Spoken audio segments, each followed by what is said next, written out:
জয় শ্রীকৃষ্ণ। বন্ধুরা, আমি শঙ্খ, আর আপনাকে স্বাগত জানাই আপনার নিজের চ্যানেল সনাতনী শঙ্খতে। ভারতের নির্বাচন প্রক্রিয়া সংক্রান্ত একটি বড়সড় পরিবর্তন আসতে পারে বলে ধারণা করা হচ্ছে।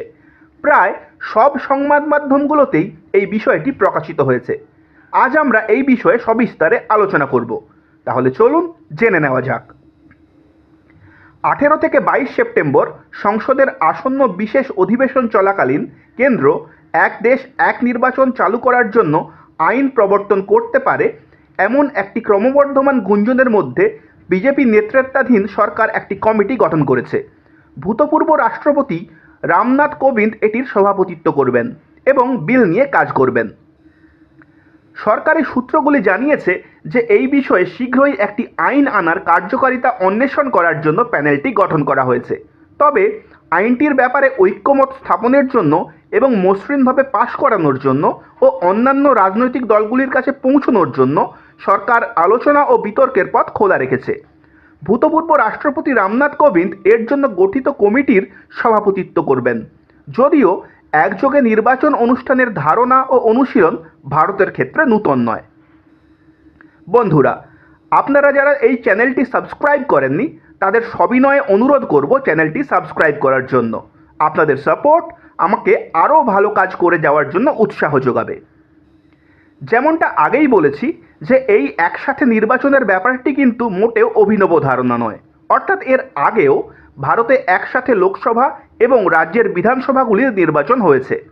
গণতন্ত্রের সাথে স্বাধীন ভারতের চেষ্টা শুরু হয়েছিল একযোগে নির্বাচনের মাধ্যমে, যা 25শে অক্টোবর 1951 এবং 21শে ফেব্রুয়ারি 1952 এর মধ্যে অনুষ্ঠিত হয়েছিল 100 দিনেরও বেশি সময় ধরে। লোকসভার পাশাপাশি রাজ্য বিধানসভার জন্য নির্বাচন অনুষ্ঠিত হয়েছিল। পরে যেহেতু রাজ্যগুলির পুনর্গঠন করা হয়েছিল এবং অ্যাসেম্বলিগুলি অকালে ভেঙে দেওয়া হয়েছিল, তাই একযোগে নির্বাচনের এই সেটআপটি ভেঙে পড়তে শুরু করেছিল। তা সত্ত্বেও 1957, 1962 এবং 1967 সালের একযোগে নির্বাচন অনুষ্ঠিত হয়েছিল। 1970 সালে লোকসভা অকালে বিলুপ্ত হয়ে যায় এবং 1971 সালে নূতন নির্বাচন অনুষ্ঠিত হয়। 1972 সালের মধ্যে সুসংগত নির্বাচনের এই প্রবণতা ভেঙে গিয়েছিল এবং প্রায় কোনো রাজ্যই তার নির্বাচনটি লোকসভার সাধারণ নির্বাচনের সাথে করেনি। একযোগে নির্বাচনের জন্য প্রয়োজনীয় আইনি বিধান সম্পর্কে এবার আমরা জানব।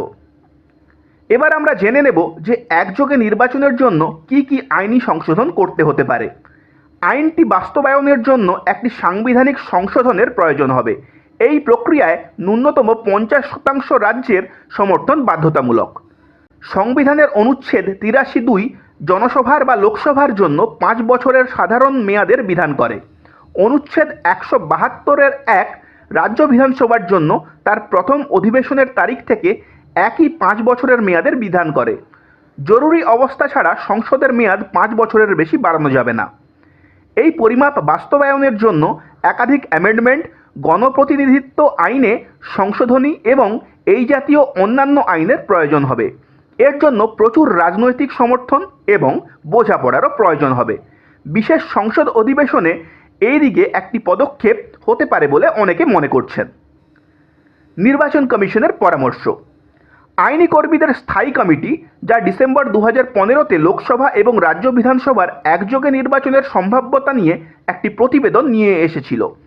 এই বিষয়ে তারা নির্বাচন কমিশনের দেওয়া পরামর্শগুলি উদ্ধৃত করেছিল।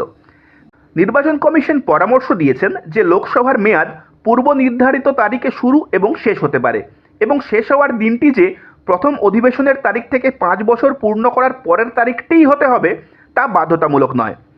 প্রিম্যাচিওর ডিজলিউশন বা অকাল বিলুপ্তি এড়াতে পরবর্তী প্রধানমন্ত্রী হতে প্রত্যাশী এমন ব্যক্তির জন্য একটি আস্থা প্রস্তাবের সাথে অনাস্থা প্রস্তাবটিও একই সাথে সরানো উচিত। যদি হাউসটি তারপরও ডিসলভ থাকে, সেক্ষেত্রে রাষ্ট্রপতি বাকি মেয়াদের জন্য সরকার চালাতে পারেন, অথবা যদি সেই সময়কাল দীর্ঘ হয় তাহলে এমন একটি হাউসের জন্য নূতন নির্বাচন অনুষ্ঠিত হতে পারে যা শুধুমাত্র অবশিষ্ট সময়ের জন্যই স্থায়ী হবে। লোকসভা নির্বাচনের সাথে নিজের নির্বাচনগুলি সারিবদ্ধ করার জন্য রাজ্য বিধানসভাগুলি তাদের বর্তমান কার্যকাল এককালীন বাড়াতে বা হ্রাস করতে পারে। রাজ্য সরকারের পতনের কারণে সৃষ্ট শূন্য পদ বাকি 5 বছরের মেয়াদের জন্য একটি বিকল্প সরকার দ্বারা পূরণ করতে হবে। আস্থা ভোটের মাধ্যমে, বিরোধীদের সংখ্যাগরিষ্ঠতা প্রমাণের মাধ্যমে অথবা আংশিক মেয়াদের জন্য সরকার নির্বাচন করার মধ্যবর্তী নির্বাচনের মাধ্যমে এটি ঘটতে পারে।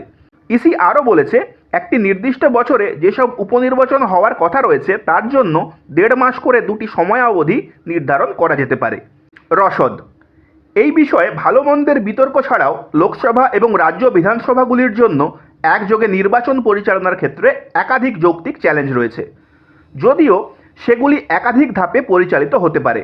একযোগে নির্বাচনের জন্য একই সময়ে মোতায়েন করা বিপুল লোকবল ও অর্থের প্রয়োজন হবে। এতে আরও বেশি সংখ্যক ইলেকট্রনিক ভোটিং মেশিন বা ইভিএম এবং ভোটার ভেরিফাইবেবল পেপার অডিট ট্রেইল অর্থাৎ ভিভিপিটি মেশিনের প্রয়োজন হবে। একযোগে নির্বাচন পরিচালনার জন্য ইসি আশা করছে যে ইভিএম সংগ্রহের জন্য মোট 9,284.15 কোটি টাকার প্রয়োজন হবে এবং ভিভিপ্যাট মেশিনগুলিকে প্রতি 15 বছর অন্তর প্রতিস্থাপন করতে হবে, যার জন্য আবার ব্যয় করতে হবে। এছাড়াও এই মেশিনগুলি সংরক্ষণ করার ব্যাপারটি স্টোরেজ বা ওয়্যার হাউসিংয়ের ব্যয় বাড়িয়ে দেবে। বিজেপি কেন এই একক নির্বাচনের পক্ষে তা আমরা এখন জানব। 2014 সালে প্রধানমন্ত্রী হিসেবে দায়িত্ব নেওয়ার পর থেকে মোদি এক দেশ এক নির্বাচনের পক্ষধর ছিলেন। তিনি বলেছেন যে ক্রমাগত নির্বাচনী সাইকেল একটি আর্থিক বোঝা এবং মডেল আচরণবিধির কারণে এটি উন্নয়নকে স্থগিত করে। ভারতের নির্বাচন কমিশন একযোগে নির্বাচনের জন্য ব্যয় নির্ধারণ করেছিল 4,500 কোটি টাকা। 2014 সালের লোকসভা নির্বাচনে সরকারি কোষাগার থেকে 3,870 কোটি টাকা খরচ হয়েছিল 2015 সালে, অথচ বিহার নির্বাচনে সরকারকে খরচ করতে হয়েছিল 300 কোটি টাকা।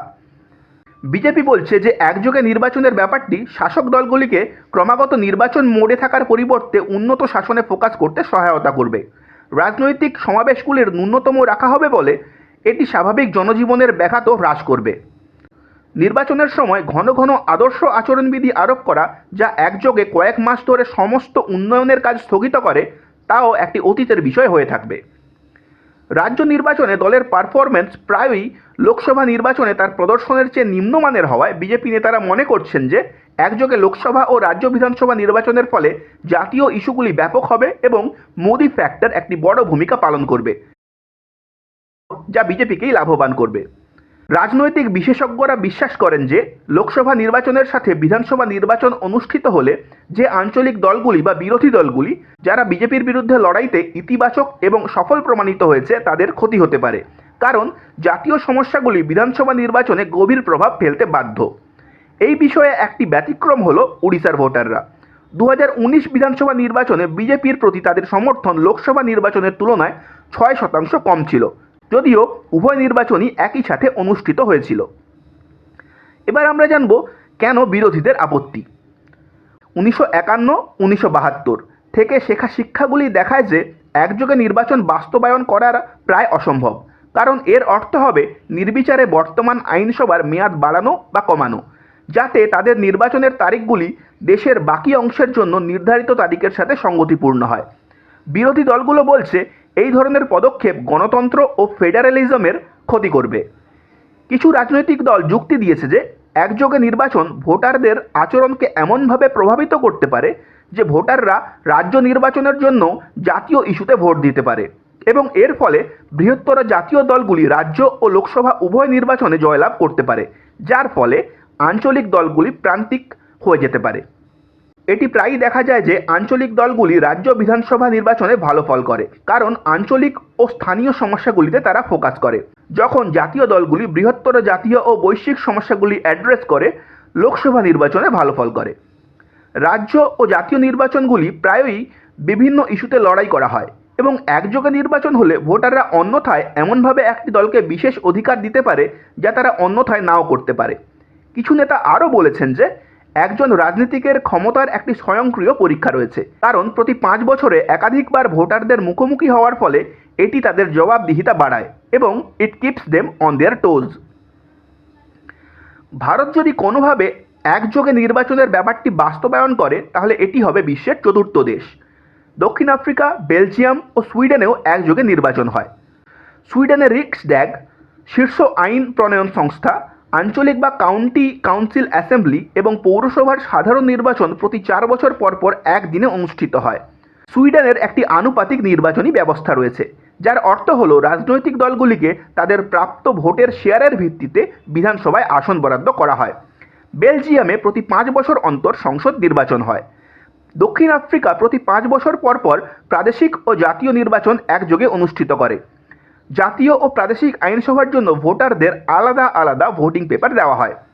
নেপাল 2017 সালে একযোগে নির্বাচন নিয়ে সংক্ষিপ্তভাবে পরীক্ষা করেছিল।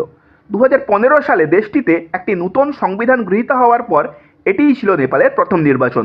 দেশটির নির্বাচনী প্যানেল অবশ্য একই সময় জাতীয় ও রাজ্য নির্বাচনের জটিলতা নিয়ে উদ্বেগ প্রকাশ করেছিল। এরপর 2 দফায় নির্বাচন অনুষ্ঠানের সিদ্ধান্ত নেয় ওই দেশের সরকার। এ ব্যাপারে আপনার কি মতামত? আপনার মতে এটি ভারতের ও ভারতের নাগরিকদের জন্য কি ইউজফুল হবে? কমেন্ট করে আপনার মতামত আমাদের জানান। ভিডিওটি যদি আপনার ভালো লেগে থাকে বা এখান থেকে নতুন কিছু জানতে পারেন তাহলে লাইক ও শেয়ার অবশ্যই করুন। আপনাদের মতামত কমেন্টের মাধ্যমে আমাদের জানান। আর চ্যানেলটি অবশ্যই সাবস্ক্রাইব করে নিন যাতে পরবর্তী ভিডিও নোটিফিকেশন সর্বপ্রথম আপনার কাছে পৌঁছে যায়। তাহলে আজ এই পর্যন্তই, কথা হবে পরবর্তী পর্বে। জয় শ্রীকৃষ্ণ।